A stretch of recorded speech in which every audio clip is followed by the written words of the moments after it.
ৰঙাপাৰাৰ গ্ৰীণডেল ইংৰাজী বিদ্যালয়ৰ ৰূপালী জয়ন্তী উপলক্ষে বৰ্ণিল সাংস্কৃতিক শোভাযাত্ৰা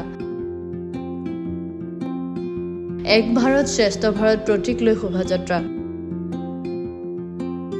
1998 চনত স্থাপিত ব্যক্তিগত খণ্ডৰ অঞ্চলটোৰ এক আগশাৰী শিক্ষানুষ্ঠান ৰঙাপাৰাৰ গ্ৰীণডেল ইংৰাজী বিদ্যালয়ৰ ৰূপালী জয়ন্তী উপলক্ষে এক বৰ্ণিল সাংস্কৃতিক শোভাযাত্ৰা উলিওৱা হয়। শোভাযাত্ৰা মুকলি কৰে চিষ্টাৰ আদ্ৰে। ইপিনে এক ভাৰত শ্ৰেষ্ঠ ভাৰত প্ৰতীক লৈ উলিওৱা শোভাযাত্ৰাত বিদ্যালয়ৰ ছাত্ৰ-ছাত্ৰী, শিক্ষক-শিক্ষয়িত্ৰী আৰু অভিভাৱকসকলে নিজ নিজ পৰম্পৰাগত সাজপাৰ পৰিধান কৰি শোভাযাত্ৰাত অংশগ্ৰহণ কৰে। শোভাযাত্ৰাত বাৰে ৰহণীয়া মিলনৰ এক দৃশ্য দেখুওৱাৰ প্ৰয়াস কৰা হয়।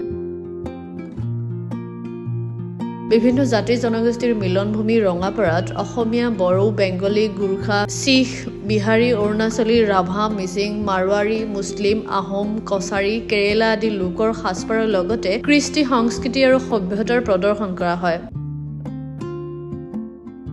শোভাযাত্ৰাই নগৰখনৰ সকলো স্তৰৰ ৰাইজৰ দৃষ্টি আকৰ্ষণ কৰিবলৈ সক্ষম হয়। আনহাতে অহা 30 জানুৱাৰীত ৰূপালী জয়ন্তীৰ দিনজোৰা কাৰ্যসূচীত মুখ্য অতিথিৰূপে উপস্থিত থাকিব দিল্লীৰ শিক্ষাবিদ ডক্টৰ থমাছ মাৰ এন্থনিছ আৰু হলি কিডছ বিদ্যালয়ৰ সঞ্চালক চেম চি ৰঞ্জন তথা অঞ্চলটোৰ বিশিষ্ট সমাজকৰ্মী ও ব্যক্তিসকল। বালিপাৰাৰ পৰা দিলীপ চৰকাৰৰ ৰিপৰ্ট, গ্লোবেল ND 24/7।